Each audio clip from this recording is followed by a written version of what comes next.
This empowered first responders to zero in on the target fast and hopefully rescue the victim before any harm came to them. Kansas made it official state law in 2009, but the federal version sadly died on the floor of the House in 2016. It blows my mind that such a common sense piece of legislation could be rejected and left to rot. I get the arguments about civil liberties, but it seems insane to prioritize digital privacy over a law that has the power to save actual human lives. If you got value from this deep dive, please hit that thumbs up button and make sure to subscribe so you never miss an upload. We upload fresh crime cases every single night. Until we meet again, stay safe and watch your back. The tragic story of 18-year-old Kelsey Smith is almost impossible to fathom. She was taken in the middle of the day from a packed Target parking lot in Kansas. It is not the kind of thing that crosses your news feed every single day. However, it certainly happens. Kidnappings are always terrifying, yet we tend to rationalize them more when they happen in dark, secluded places where someone is all by themselves. Kelsey Ann Smith came into this world on May 3rd, 1989, born and raised in Overland Park, Johnson County, Kansas. Greg Allen and Missy Smith were her proud parents. As the third born, she was part of a tight-knit group of 4 brothers and sisters. Growing up, Kelsey was incredibly bubbly and bright. And when I say she was sharp, I really mean it. Her personality was super outgoing. Being around her was a joy, and she had so much love for her close friends and relatives. Kelsey never backed down from a tough challenge.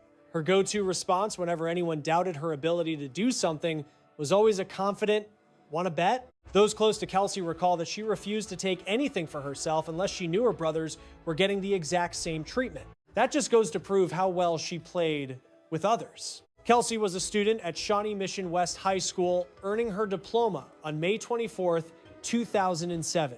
Even as a kid, she was always a chatty one. She had a passion for stage performance, mastering different instruments, and dabbling in just about everything else. Kelsey poured her energy into the school dance band and was a dedicated clarinet player. Her interests ranged all over the place, including track and field, theater productions, art projects, choir, and creative writing. When this tragedy unfolded, she was working a part-time job at a local AMC movie theater. Following graduation, Kelsey intended to head to Kansas State University that fall to major in veterinary science. She knew for sure she wanted a future in the medical field. As a little girl, she dreamed of being a human doctor, but she eventually pivoted and decided she wanted to be a veterinarian instead. During the period when this occurred, Kelsey was in a relationship with a young man named John Byersmith. He cherished Kelsey more than anything else on this planet. John loved that she was so sharp, sweet, and embraced life with open arms. He was also a familiar face around the Smith family home. Her parents often invited him over to join the family for dinner or game nights. John and Kelsey's dad, Greg, hit it off really well too. Their bond was mostly built around a shared love of sports. The whole Smith clan thought John was an ideal match for her. Kelsey was the type who loved making a big deal out of little milestones. Although they hadn't been together forever, things were going great. They had been a solid couple for about 6 months. On June 2nd, 2007, Kelsey made plans to buy a little present for John at the Target nearby. However, for the Smith family, that date marked the moment their world fell apart because she never made it back home. June 2nd, 2007 began just as ordinarily as any other morning. Her mom, Missy, spent the day at a wedding, while Kelsey clocked in for a shift at the AMC theater. Once she was off, she joined her dad, Greg, and her sister, Lindsay, for a trip to a local theme park. Later on, right around 6 in the evening, Kelsey decided she needed to make a quick run to Target. She was on a mission to pick up an anniversary gift for John to mark their 6 months together. Her first move was to ask her sister to tag along.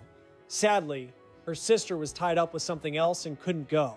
Consequently, Kelsey borrowed her sister's 1987 Buick Regal and headed for the store. It was a drive she had made plenty of times before. She knew exactly how to get to that Target, so she wasn't driving into a strange or dangerous area. Plus, the sun was still shining, so there was no reason to be scared, right? Kelsey continued on her errand. She pulled into a spot and walked inside.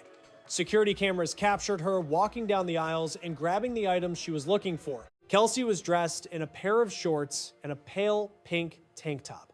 Logs from her cell phone showed she placed a call to her mother. They chatted for a bit before her mom mentioned she would be home shortly and hung up. Just a few minutes after that, though, she missed a call from her boyfriend, John, which was pretty out of character. She always picked up her phone, and since she had just talked to her mom, it was obvious she had the device with her. That worried John, so he drove over to Kelsey's place only to find it empty.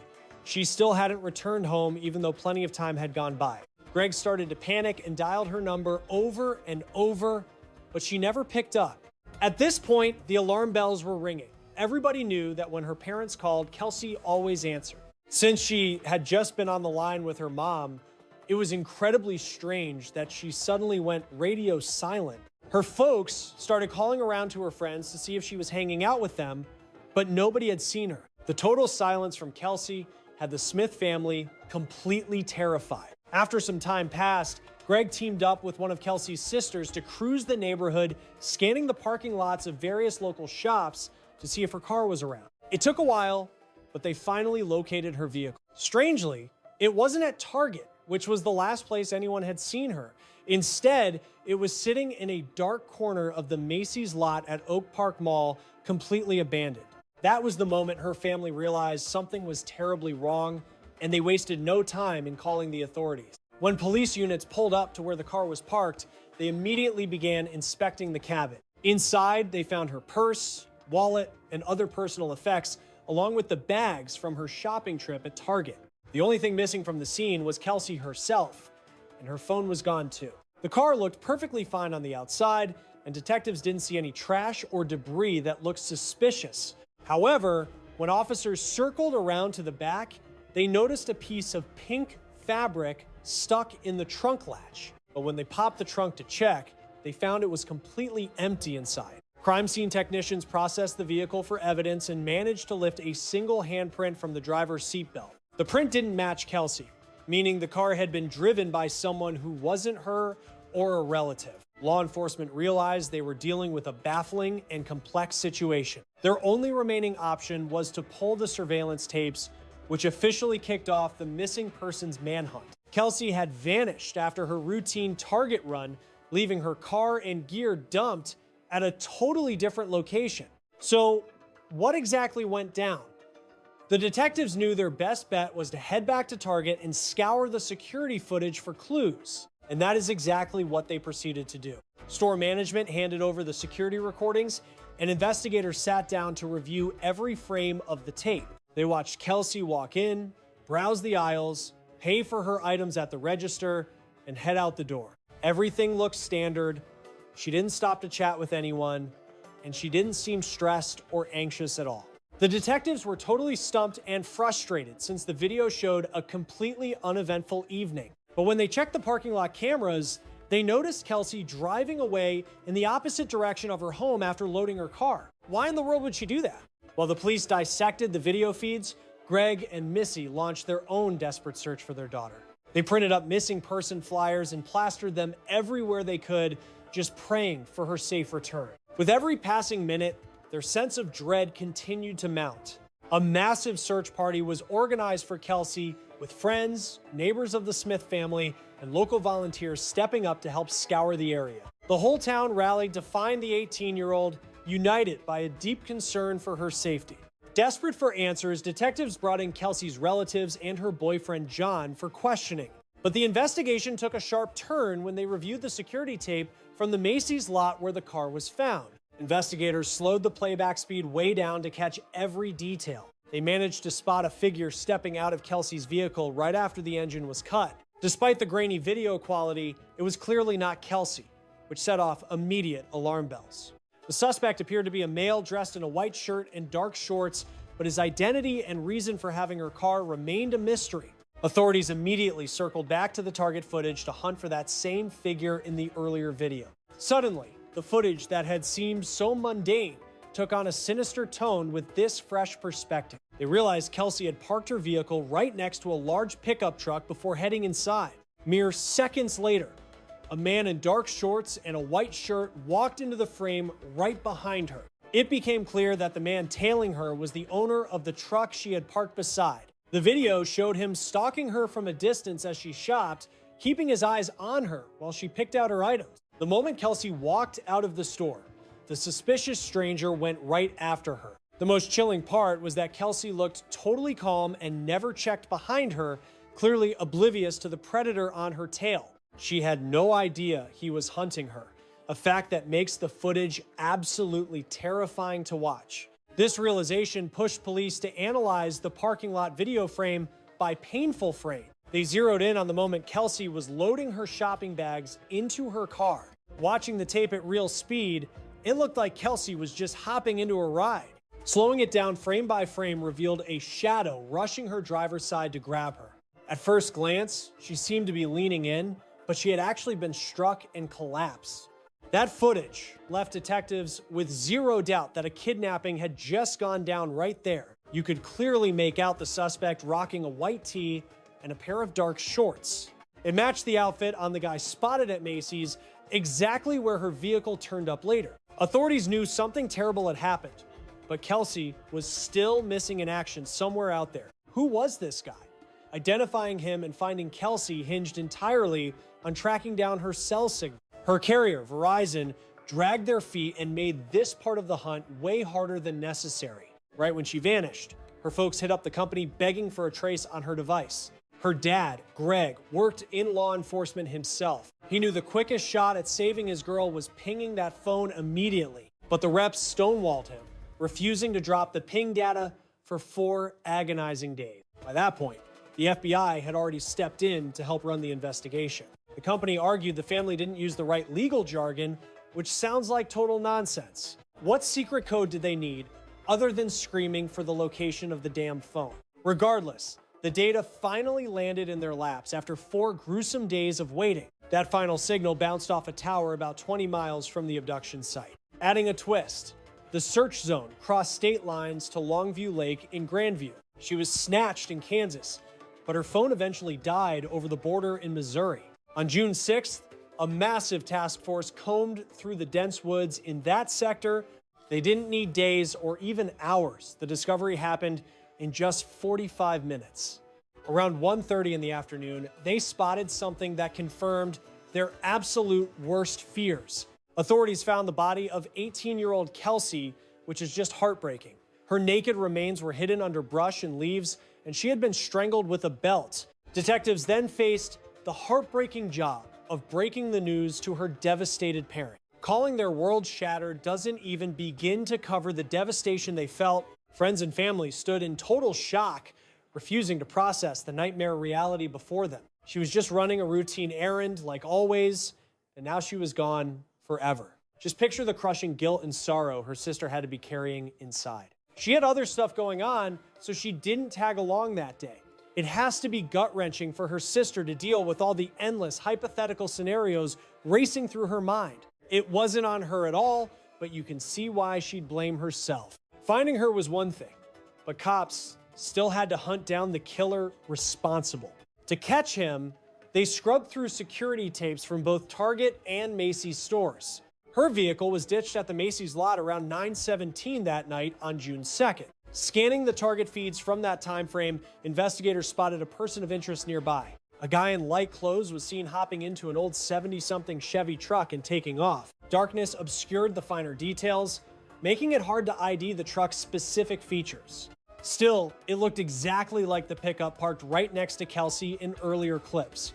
Comparing the 6 o'clock and 9:22 footage, that same truck showed up in both, yet that wasn't enough solid proof to pin a name to the vehicle's owner. Desperate, police blasted the images on the news, asking the public for any leads. It didn't take long for the tip line to start blowing up with calls. One specific call ended up cracking the entire case wide open for them. After clearer photos dropped, a neighbor rang in saying the guy and truck looked just like the man next door. That suspect turned out to be 26-year-old Jack Hall, a married dad with a young son. The detectives were dead certain they had the right guy in their crosshairs. They slapped cuffs on Edwin the night of June 6th, right as his folks were packing up for a family trip. Two ways. When officers rolled up to his house, his car was already stuffed with bags, but luckily, they didn't give him a single second to react. Police grabbed him on the spot and hit him with charges for first-degree murder and aggravated kidnapping. His relatives were totally stunned watching their fun getaway turn into a complete nightmare before it even started. Investigators dug into his background and realized he didn't have a rap sheet as an adult. However, his juvenile record told a much darker story. Back when he was in the system, the state placed him with a foster family. Once adopted, he tried to slice his new sister with a kitchen knife, and even at 15, he knew exactly how messed up that was. Sometime later, he caught an assault charge for cracking a kid's skull with a baseball bat. It was crystal clear that this guy had a serious track record of rage and brutality. Detectives grilled him on the details, but he played dumb, just like every other crook usually does. Yet once they ran his prints against the ones lifted from the victim's seatbelt, it was a dead ringer. Forensics found his mark inside her ride, plus witnesses spotted him tailing her all over the Target store. There was no way he could pretend he didn't know her, so the cops knew he was lying through his teeth. Authorities eventually sat him down for questioning, and the judge set his bail at a whopping $5 million. To squeeze him for more intel, investigators let him know that capital punishment was definitely on the table for crimes this severe. Facing the needle scared him enough that he dropped the act and spilled his guts about the whole thing. He claimed he became obsessed with Kelsey the second he saw her pull into that parking lot. She arrived about 1 minute after he did, around 6 in the evening, completely ignoring the fact that he was a married dad. Since when does a ring stop a predator? He chose to stalk her through the aisles just to check if she was meeting up with anybody. The guy actually admitted he was fixated on her legs, which is just plain creepy and unsettling. But his actions later that day were straight out of a horror movie. He headed back out to the lot, waiting for the perfect moment when she'd be alone and defenseless. Seeing his opening, he rushed her with a pistol and shoved her into her vehicle while security cameras recorded everything. He jumped into the driver's seat right next to her and sped out of that lot without wasting a second. Driving about 20 miles away, he dragged her out. He violated her and ended her life right there to ensure she stayed silent. Once the brutal deed was done, Edwin headed back. He ditched Kelsey's car at Macy's, hiked back to his pickup truck waiting at Target, and just drove off like nothing had happened. Authorities knew this cold-blooded killer had to face a judge for the horrors he inflicted on Kelsey, but there was a major snag. A huge legal battle erupted over where to hold the trial since Edwin killed her in Missouri but snatched her from Kansas. These kinds of jurisdictional nightmares are always confusing and frustrating to figure out. You would think at least one official would be paying attention to how jurisdiction works when county lines are crossed. The guy is clearly a murderer since we have all the facts about his actions and his victim. Why not just pick a spot and get on with it, instead of dragging this out for weeks when we all know the truth? Anyway, the prosecutors eventually decided to offer Edwin a plea deal. To avoid execution, he agreed to admit guilt on every single charge. Edwin grabbed that lifeline without a second thought. The courtroom was packed tight with Kelsey's grieving family and friends. All they wanted was to see this monster finally pay the price for his evil actions. On September 16th, 2007, about 2 months after his plea, the judge handed down a sentence of life without parole. Edwin started sobbing after the verdict and apologized to the family as if his tears could fix anything or bring her home. Kelsey's parents were absolutely crushed by grief as they delivered their victim impact statement. There was some relief knowing that justice had finally been delivered for their daughter, but no verdict could ever fill the void left by what he stole from them. If the Smiths had any pity left in their hearts, it was reserved for the killer's son, a guiltless kid who couldn't comprehend the evil things his dad did. Edwin was raised as an orphan himself, and it is tragic that his own flesh and blood is now doomed to face the world without a father figure. While the monster behind Kelsey's cruel and unnecessary murder was finally sitting in a prison cell where he belonged, Greg and Missy spotted a ton of blunders and unanswered questions regarding how the authorities handled the probe. The biggest failure stood out like a sore thumb when they were scrambling to figure out Kelsey's last known location before she went off the grid. Citing strict privacy policies, Verizon stalled for 4 long days before they agreed to share the ping data from her mobile device. That digital footprint was the smoking gun, and the moment detectives plugged it in, they discovered her remains in under 45 minutes. Honest to God, the telecom giant should have answered the family's cry for help right then and there without the hesitation. The case could have moved way faster, And while I admit there are legal nuances to data privacy that might be above my pay grade, but the way I see it, there is absolutely no valid excuse for hiding vital intel for 4 days when you are dealing with a potential killer on the loose. In this specific tragedy, faster data wouldn't have brought her back, as she was already gone by the time her folks dialed 911. However, in another scenario, those lost days could easily mean the difference between a victim coming home or ending up in a morgue. When Kelsey vanished, carriers were stingy with data, only releasing coordinates if the account holder approved it or a judge signed off on it. That red tape applied to text logs and call histories too, forcing police to jump through hoops while the trail went cold. If you know the first thing about the legal system, you know warrants aren't instant, and that bureaucracy eats up valuable time. That delay is critical in abduction cases, which is precisely why the Kelsey Smith Act was introduced to close that loophole. The bill compelled network providers to ping a device for the cops immediately if there was a risk of serious injury or death involved.